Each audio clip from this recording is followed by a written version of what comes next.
आदरणीय ओवैसी साहब से चाहूँगा कि वो भी अपनी बातें आप लोगों के बीच में रखें।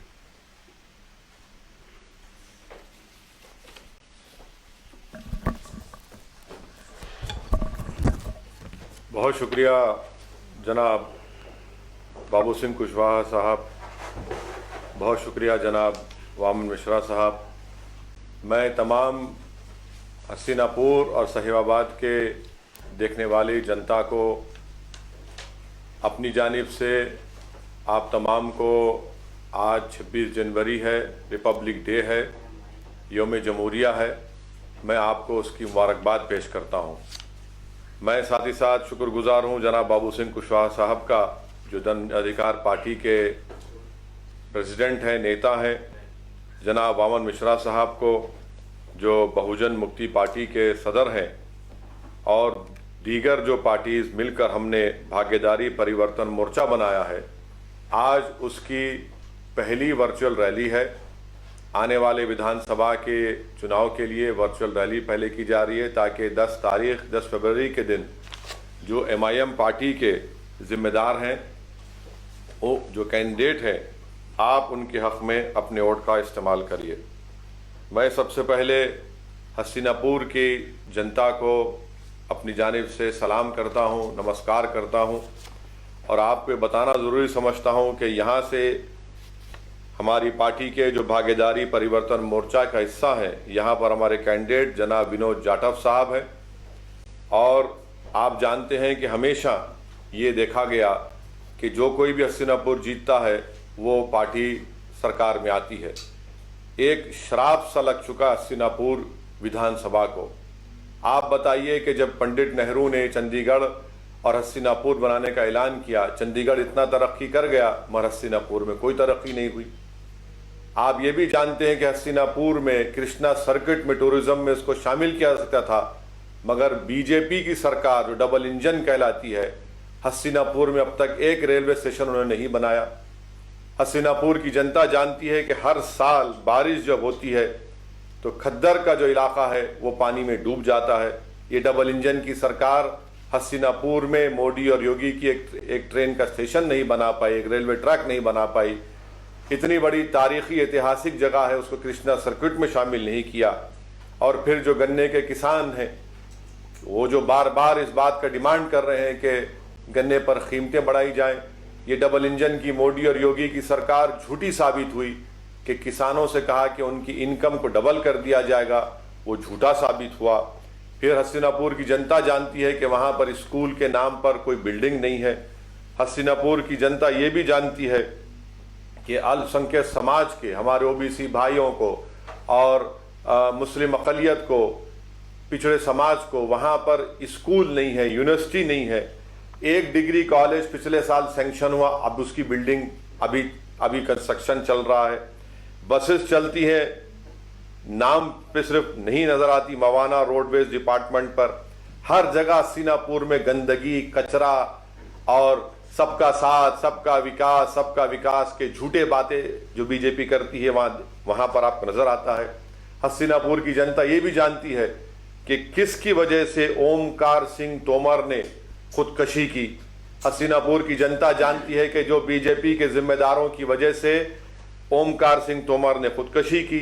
हसीनापुर की जनता वो भी जानती है कि किससे कहा गया था कि 15 लाख रुपए दो वरना तुमको एसिड डालने के केस में तुमको गिरफ्तार कर दिया जाएगा।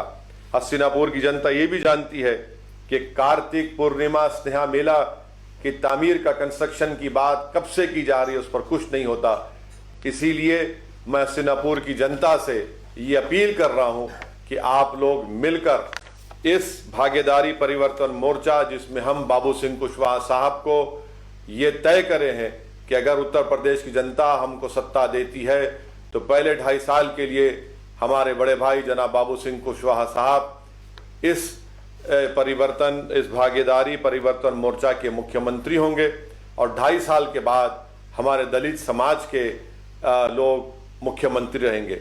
और फिर साथ में 3 डिप्टी चीफ मिनिस्टर होंगे, जिसमें अल्पसंख्यक समाज के मुसलमान भी होंगे और दीगर पिछड़े समाज के भी लोग इसमें शामिल होंगे। मैं अब साहिबाबाद विधानसभा के जनता से अपील करूंगा कि यहाँ पर जो भागीदारी परिवर्तन मोर्चा के कैंडिडेट हैं पंडित मनमोहन झा, आप इनके हक में अपने वोट का इस्तेमाल करिए, जिनका सिंबल इंतखाबी निशान पतंग का है। साहिबाबाद असेंबली कॉन्स्टिट्यूंसी में आप जानते हैं कि लाखों की तादाद में हमारे पूर्वांचली भाई रहते हैं। वो मेरी बात से एग्री करेंगे, वो मेरी बात को मानेंगे कि वहां पर एक गवर्नमेंट हॉस्पिटल नहीं है। जब कोविड में लोग साहिबाबाद में हमारे पूर्वांचल के भाई बहन ऑक्सीजन अस्पताल के लिए तड़प रहे थे, तो वहां का बीजेपी का मौजूदा विधायक कहीं पर नजर नहीं आया।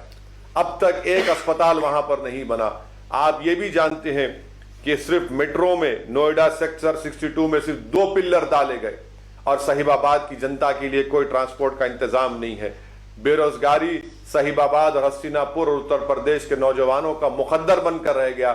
ये डबल इंजन की बीजेपी, योगी और मोदी की सरकार ने उत्तर प्रदेश के नौजवानों को ठगा है। खास तौर से पिछड़ा समाज के नौजवानों को कोई रोजगार नहीं दिया। पीने का पानी, खास तौर से साहिबाबाद में खोड़ा जैसे इलाके में साफ पीने का पानी उनको नहीं मिलता। तो ये तमाम मसाइल हैं। इसलिए मैं हस्तिनापुर और साहिबाबाद की जनता से अपील करूंगा कि 10 फरवरी के दिन पतंग के निशान पर बटन दबाइए। और ख़ास तौर से हम साहिबाबाद के अल्पसंख्यक समाज के लोगों से एक दरमंदाना अपील कर रहा हूं कि यहां से अगर आप पंडित मनमोहन झा को कामयाब करेंगे तो ये सही मानों में सेकुलरिज्म की कामयाबी होगी, ये सही मानों में भाईचारगी की कामयाबी होगी, ये सही मानों में फिरका परस्ती की, कम्युनलिज्म की शिकस्त होगी। इस चीज़ के लिए हमको काम करना है और इसीलिए हम तमाम लोग मिलकर आए हैं। और मेरी आपसे अपील है कि 10 फरवरी के दिन आप वोट डालें इस भागीदारी परिवर्तन मोर्चा के लिए। और पहले मुख्यमंत्री इसके जनाब बाबू सिंह कुशवाहा साहब को, बाबूजी को बनाइए। जनाब वामन मिश्रा साहब भी इसका हिस्सा हैं, दीगर 2 पार्टीज भी इसमें शामिल हैं। आज आप देख रहे हैं कि बीजेपी और समाजवादी पार्टी नहीं है बल्कि 2 मशीन बन चुकी हैं। अगर उस मशीन में किसी को डाल दिया जाएगा, कोई क्रिमिनल होगा तो बीजेपी में चला जाएगा तो साफ सुथरा हो जाएगा, और अगर समाजवादी पार्टी के मशीन में किसी को डाल दिया जाएगा तो सेकुलर हो जाएगा। आप बताइए कि आरएसएस से ताल्लुक रखने वाले लोगों को समाजवादी हसनपुर से अपना टिकट देती है। सुनील सिंह नामी शख्स जिसने क्या क्या कहा था कि अगर योगी को मुख्यमंत्री बनाया जाएगा तो बीजेपी के दफ्तर में कपड़े धोऊंगा, प्लेट्स धोऊंगा, आज वो समाजवादी पार्टी में शामिल हो चुका है। इसीलिए इन लोगों की इन दोगली पॉलिसी को, इनके इन झूठे वादों को आपने पहले भी आजमा चुके हैं। एक नया विकल्प के तौर पर आपके सामने ये कमजोर लोग मिलकर आए हैं। आप इन कमजोरों को ताकत बख्शिए ताकि आपको ताकत मिले, आपको इंसाफ मिले, नौजवानों को उनका हिस्सा मिले। जैसा कि अभी बाबू सिंह कुशवाहा साहब ने कहा कि जिसकी जितनी आबादी उसकी उतना हिस्सेदारी। ये पूरी लड़ाई हिस्से की है और हिस्सेदारी की लड़ाई में हम हस्तिनापुर, साहिबाबाद, बल्कि पूरे उत्तर प्रदेश की जनता से अपील कर रहे हैं कि आइए अपना हिस्सा लीजिए। बीजेपी आपको हिस्सा नहीं देगी। हिंदुत्व के नाम पर आपको वोट लिया और ठाकुर राज आपको मिला। वहीं पर समाजवाद और सेकुलरिज्म के नाम पर आपने सपा का साथ दिया, आपको क्या मिला? सिर्फ एक तबके का, एक बरादरी का, एक जात का आपको उनको फायदा मिला। तो आज आप अगर इस भागीदारी परिवर्तन मोर्चा के हक में अपने वोट का इस्तेमाल करेंगे तो मैं आपको यकीन दिला रहा हूं कि सही मानों में तमाम कमजोरों को उनका हिस्सा मिलेगा, उनको इज्जत मिलेगी, डिग्निटी मिलेगी। यही चंद बातें मुझे आप तक कहना था। 10 फरवरी के दिन मेरी फिर से साहिबाबाद और हस्तिनापुर की जनता से अपील है कि पतंग के निशान पर बटन दबाकर आप अपने हिस्से की लड़ाई लड़िए, अपना हिस्सा हासिल करिए ताकि उत्तर प्रदेश में एक इनकलाब बर्पा हो, उत्तर प्रदेश में कमजोरों को एक ताकत मिले और उनको इज्जत मिले। यही हमारी आप तमाम से अपील है। बहुत बहुत शुक्रिया। साथियों, हस्तिनापुर और शाहिबाबाद उत्तर प्रदेश में जो 2022 में विधानसभा का चुनाव होने जा रहा है, उसके पहले चरण में हस्तिनापुर और शाहिबाबाद ये 2 चुनाव क्षेत्र है और इस 2 चुनाव क्षेत्र में विनोद जाटव और मनमोहन झा, ये कैंडिडेट जो गठबंधन भागीदारी परिवर्तन मोर्चा बनाया गया है उसके तरफ से चुनाव लड़ रहे हैं। इसके अलावा 10 फरवरी को भागीदारी परिवर्तन मोर्चा के और भी कैंडिडेट इस परिवर्तन मोर्चा में, भागीदारी परिवर्तन मोर्चा में सहभागी है। पर्टिकुलरली आज हम लोग हस्तिनापुर और साहिबाबाद विधानसभा के जो मतदाता है उन मतदाताओं को संबोधित करने का प्रयास कर रहे हैं। आप लोगों को याद होगा 8 तारीख को चुनाव आयोग के द्वारा जब चुनाव का कार्यक्रम घोषित किया गया तो पदयात्राओं पर और रैलियों पर, फिजिकल रैलियों पर पाबंदी लगा दी गई। इस वजह से मतदाताओं को संबोधित करने के लिए, जनसंपर्क करने के लिए या हमारा अपना मैसेज देने के लिए हमें वर्चुअल कार्यक्रमों का आयोजन करना पड़ रहा है। आज आप लोगों के सामने हम वर्चुअल कार्यक्रम के माध्यम से आप लोगों से मुखातिब है, आप लोगों को संबोधित कर रहे हैं।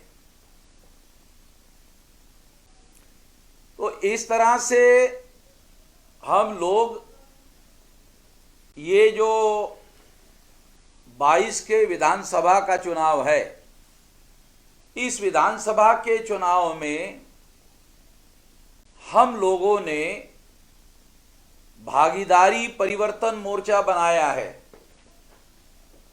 ये भागीदारी परिवर्तन मोर्चा जिसमें मुख्यतः एमआईएम,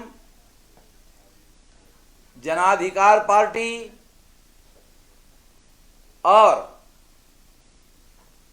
बहुजन मुक्ति पार्टी, ये 3 पार्टियां प्रमुख पार्टियां हैं जिनका प्रदेश स्तर पर सारे प्रदेश में, सारे जिलों में संगठनात्मक प्रभाव है, ऐसा कहा जा सकता है।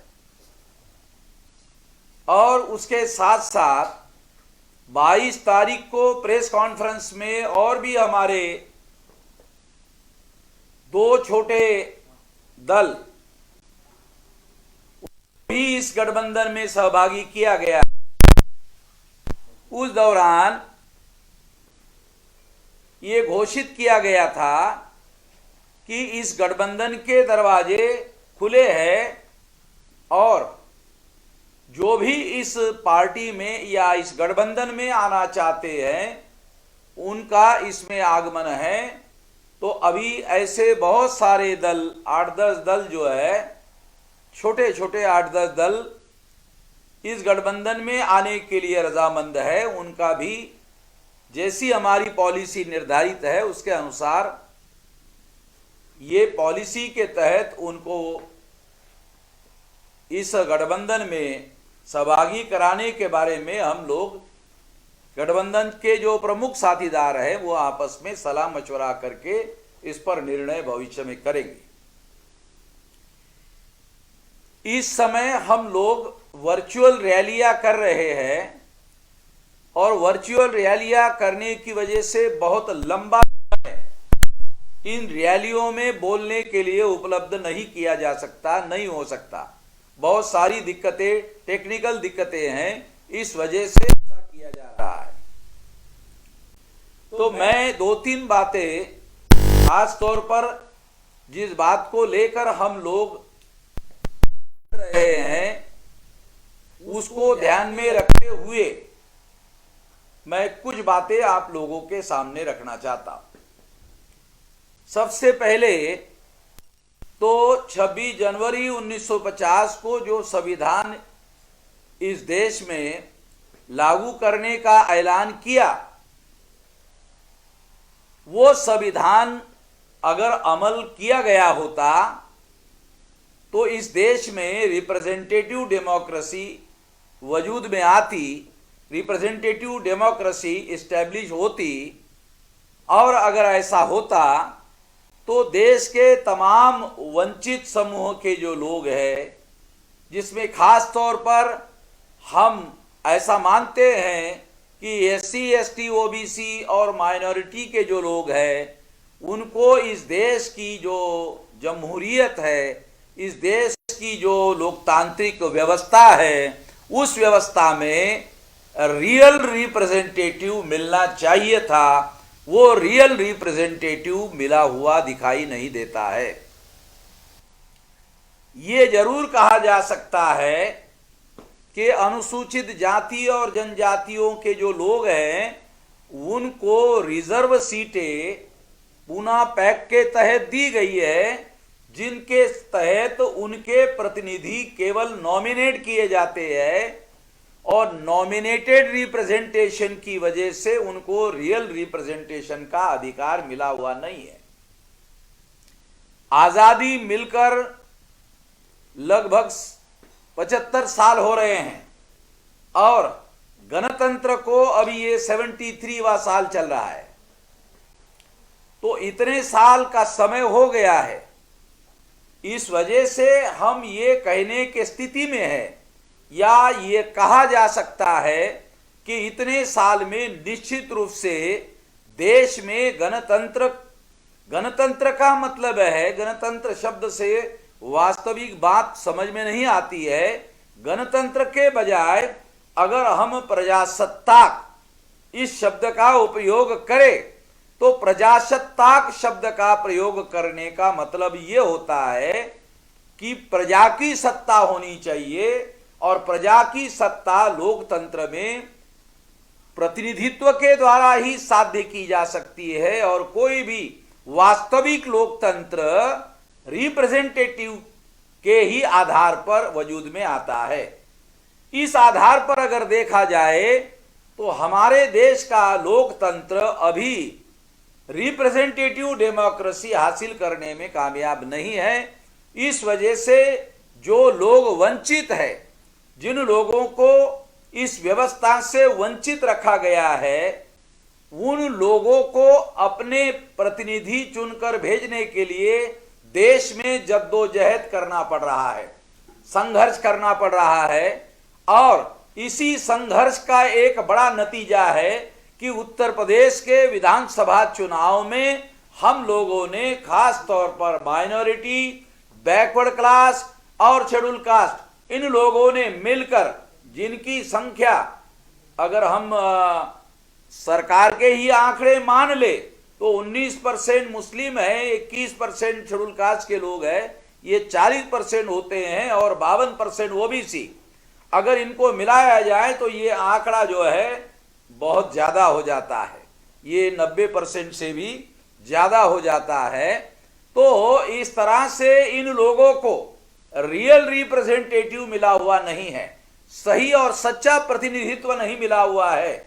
हमारी कोशिश, ये जो गठबंधन हमने बनाया, ये गठबंधन जिन लोगों को इस देश के जमहूरियत में, इस देश के लोकतंत्र में, इस देश के डेमोक्रेसी में वास्तविक रिप्रेजेंटेशन हासिल करवाने के लिए ये प्रयास हम लोग कर रहे हैं, और ये प्रयास के तहत ही उत्तर प्रदेश के चुनाव में हम लोग उतरे हुए हैं।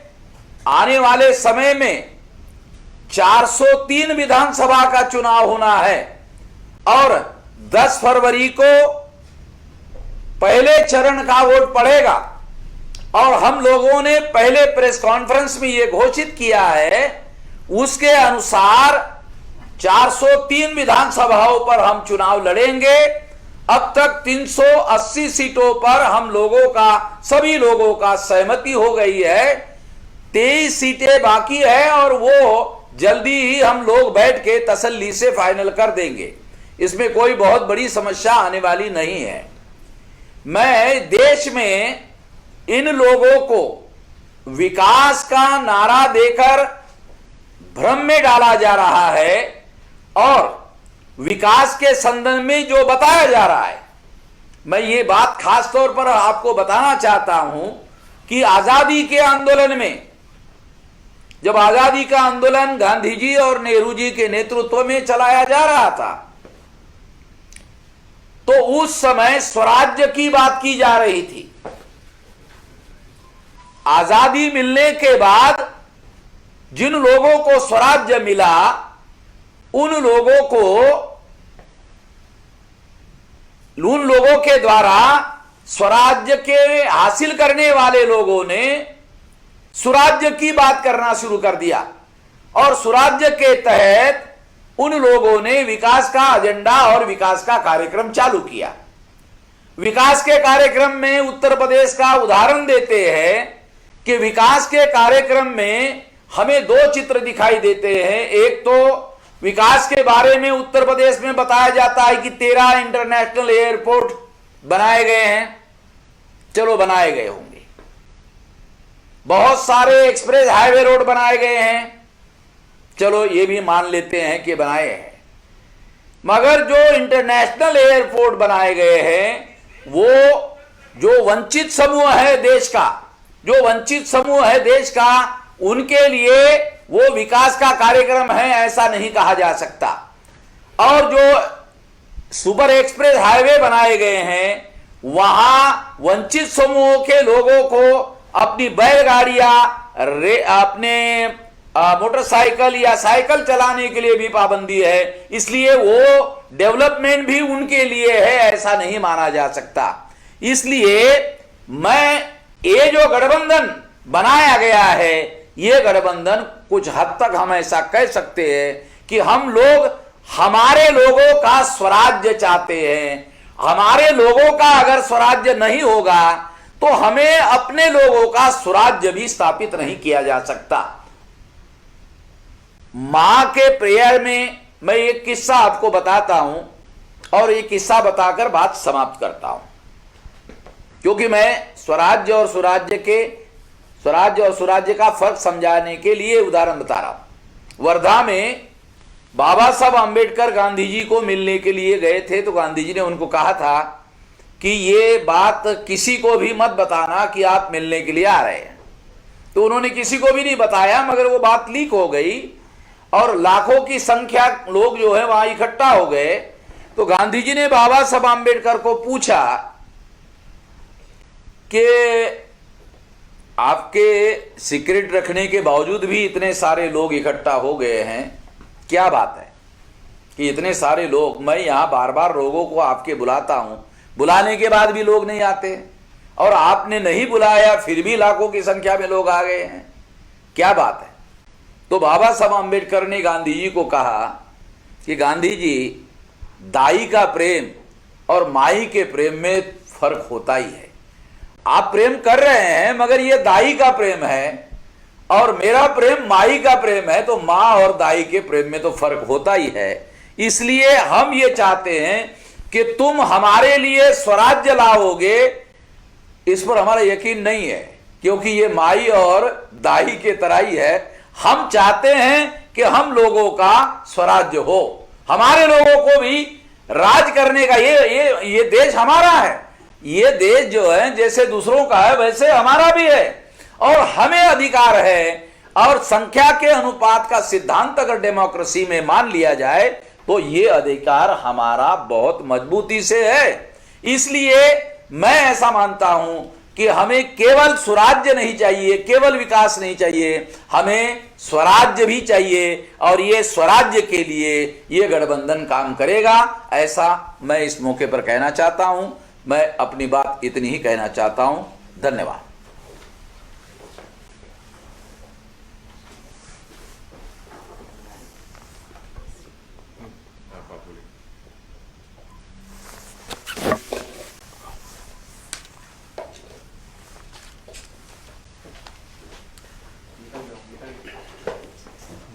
देखना उसको ऐसा ये करके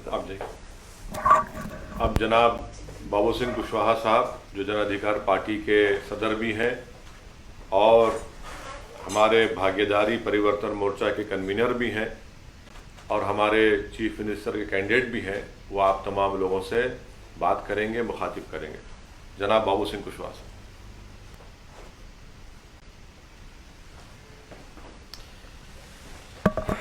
आज की वर्चुअल मीटिंग में हमको सुन रहे सभी हमारे साथियों, हमारे साथ बैठे हुए AIMIM के अध्यक्ष जी आदरणीय ओवैसी साहब, आदरणीय मेश्राम साहब, साथियों, मेश्राम साहब ने बहुत अच्छी बातें आपके बीच में रखी। उन्हीं बातों से अपने को जोड़ते हुए कुछ बातें मैं आपके बीच में रखना चाहता हूं। 22 का चुनाव है, पहला चरण है, 10 फरवरी को आपको वोट डालने हैं। और जब वोट डालना है हमें, तो हमें इस चीज़ को ज़रूर ध्यान में रखना है कि हर 5 साल में जब हम वोट डालने जा रहे हैं, तो जिसको हम वोट देते हैं और उस वोट से जो जीत के जाता है, क्या उससे हमारा कुछ फ़ायदा हो सकता है या उससे हमारा नुकसान हो सकता है कुछ। ये पहली और प्राथमिक ज़रूरत है ये हमारी। मैं ये बात को अक्सर सभी साथियों के बीच में कहता हूँ कि जो 5 साल में चुनाव आता है या 2.5 साल में आता है, और जब हम वोट डालते हैं, अगर वोट डालते समय हमारे दिमाग में ये बात आ जाए कि जिसको हम वोट डाल करके चुनने वाले हैं, विधानसभा में भेजने वाले हैं, या जब पार्लियामेंट का चुनाव होता है पार्लियामेंट में भेजने वाले हैं, ये जा कर के हमारे लिए कुछ अच्छा कर सकता है या हमारा कुछ नुकसान कर सकता है। अगर ये चीज़ हमारे समझ में आ जाए तो हमारे और हमारे बच्चों की किस्मत का बदलना शुरू हो जाए। आदरणीय मेश्राम साहब ने बहुत ऐतिहासिक बातें और इस गठबंधन के करने की वजह के बारे में सारी बातें उन्होंने कही। अगर हम इस वोट की ताकत को पहचान लें तो हमारी सारी समस्या का समाधान हो सकता है। आज हस्तिनापुर के हमारे भागीदारी परिवर्तन मोर्चा के कैंडिडेट हैं विनोद जाटव जी, और शाहियाबाद के हमारे पंडित मनमोहन झा जी हैं। दोनों कैंडिडेट हमारे भागीदारी परिवर्तन मोर्चा के हैं, लेकिन AIMIM के पार्टी के कैंडिडेट के तौर पर आपके सामने। आप बहुत सारे किसान भाई हैं, बहुत सारे बिजनेसमैन साथी हैं, बहुत सारे मजदूर हैं, बहुत किस्म के काम धाम हम लोग करते हैं। हमने 5 साल भारतीय जनता पार्टी की सरकार को देखा है, सरकार के कार्यकाल को देखा है। हमें ये देखने की ज़रूरत है कि इस सरकार में हमें क्या फ़ायदा हुआ। उन्होंने कहा था हमें रोज़गार देने के लिए, क्या हमें रोज़गार मिला? उन्होंने कहा था महंगाई कम करने के लिए, क्या महंगाई कम हुई? नोटबंदी के समय उन्होंने कहा था कि आतंकवाद खत्म हो जाएगा, काला धन आ जाएगा। बहुत सारी बातें उन्होंने हमारे बीच में कही। उसके पहले 5 साल समाजवादी पार्टी की सरकार थी, उस सरकार को भी हमें सामने लाने की ज़रूरत है। समाजवादी पार्टी चाहती है कि उसके कार्यकाल को हम भूल जाएं, हम खाली याद रखें कि भारतीय जनता पार्टी को हराना है तो उनको वोट दो। हमें समाजवादी पार्टी के भी कार्यों को ध्यान में रखना जरूरी है। अगर हम समाजवादी पार्टी के कार्यकाल को याद रखेंगे तो हमें फैसला लेने में बहुत आसानी होगी। समाजवादी पार्टी के कार्यकाल में गरीब को, किसान को, कमज़ोर को, मजदूर के क्या हाल हुए? क्या भारतीय जनता पार्टी के समय से बेहतर हाल थे या इससे भी खराब हाल थे? इस सारी चीज़ों को हमें अपने सामने रखने की ज़रूरत है। आज चुनाव का वक्त है, सारे पार्टियों के नेता हमारे बीच में आते हैं, अपनी अपनी बातें रखते हैं, अपना अपना पक्ष रखते हैं। बहुत सारे वादे भी हैं हमारे सामने। कोई कहते हैं कि हम किसान हैं, किसान के कर्जे माफ़ कर देंगे। कोई कहता है हम लैपटॉप दे देंगे, मोबाइल दे देंगे, बिजली फ्री दे देंगे। बहुत सारी चीज़ें हमारे सामने आती हैं, लेकिन वो कब कर देंगे ये? क्या वो घर से कर देंगे? क्या चुनाव जीतने से वो पहले कर देंगे? या जब चुनाव में हम उन्हें वोट दे करके जिता करके सत्ता में भेज देंगे और जो सत्ता में जाएगा वो राज खजाने का मालिक होगा?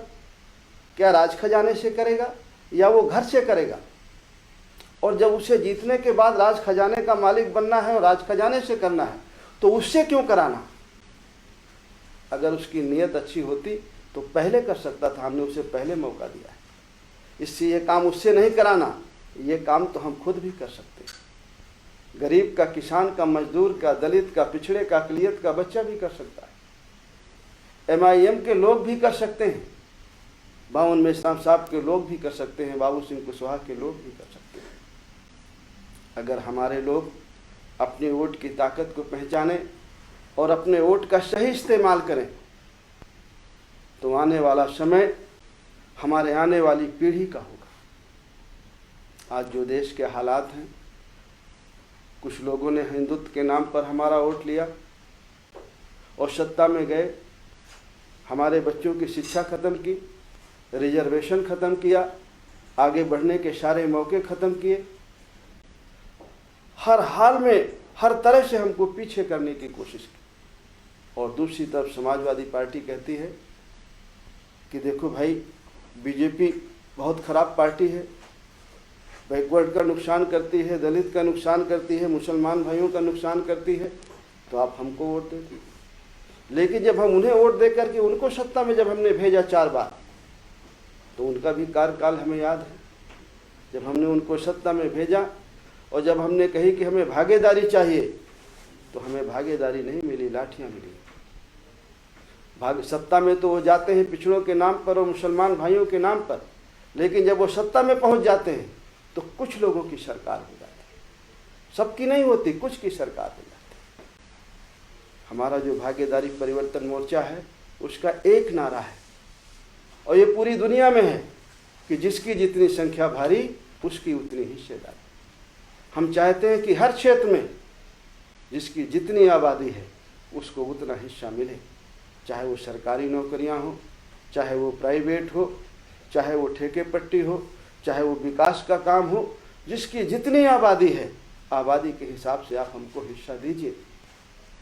लेकिन लोग हमारा वोट तो लेना चाहते हैं, पिछड़ों के नाम पर हमारा वोट लेना चाहते हैं, लेकिन वोट लेकर के जब वो सत्ता में जाते हैं तो सत्ता में फिर वो सिपाही में, दरोगा में, पटवारी में, तहसीलदार में, SDM में सबकी भागीदारी नहीं होती, कुछ की भागीदारी होती है। हम कहते हैं कि आप CM बन रहे हैं, 4 बार हमने आपको बनाया, तो आप 10 करिए तो 5 और लोगों को भी करिए। और बैकवर्ड क्लास की जातियां हैं और शेड्यूल कास्ट की जातियां हैं, मुसलमान भाई है जो आपको परमानेंट वोट करता है, लेकिन नहीं, भागीदारी की बात मत करिए। भागीदारी की बात हम करें तो हम खिलाफ हैं, भागीदारी की बात हम करें तो हम किसी और पार्टी से मिले हुए हैं, भागीदारी की बात करें तो हम आपके विरोधी हैं।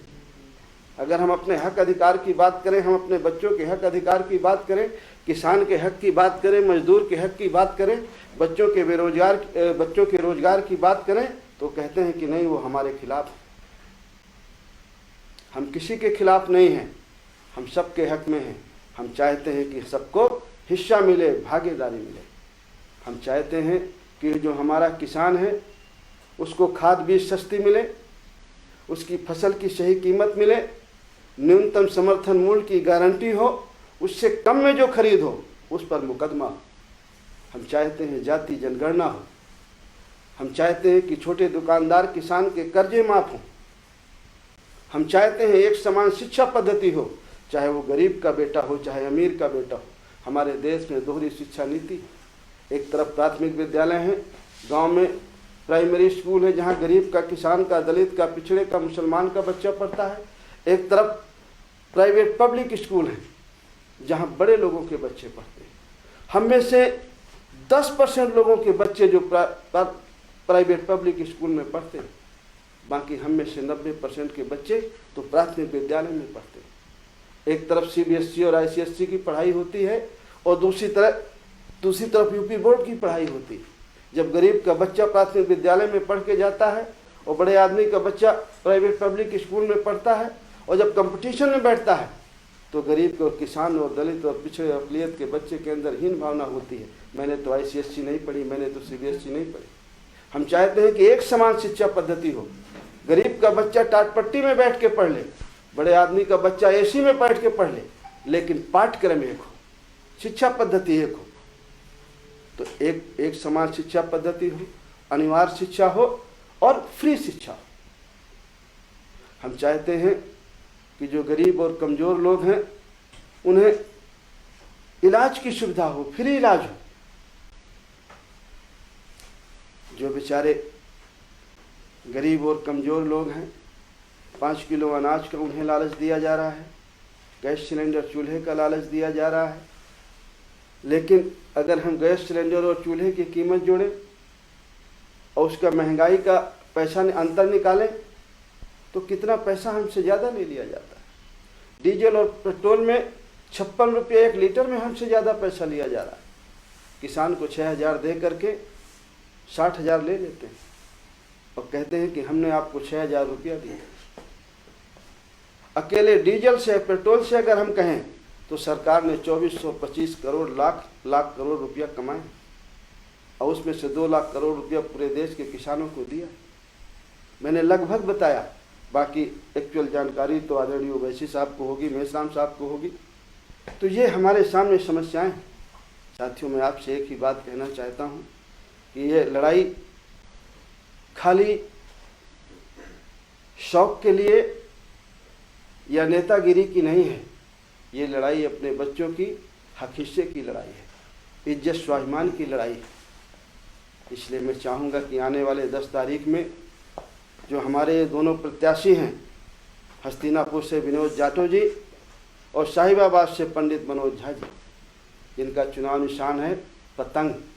पतंग के सामने वाली बटन को दबा करके आप सभी साथी भारी बहुमत से विजयी बनाएंगे। जो आप इनको वोट देंगे वो आदरणीय मेश्राम के साहब के खाते में जाएगा, आदरणीय ओवैसी साहब के खाते में जाएगा और बाबू सिंह कुशवाहा के खाते में जाएगा। इसलिए मैं चाहूँगा कि आपका एक एक वोट हमारे इन दोनों साथियों के पक्ष में पड़े। बहुत बहुत धन्यवाद। नमस्कार। अब मैं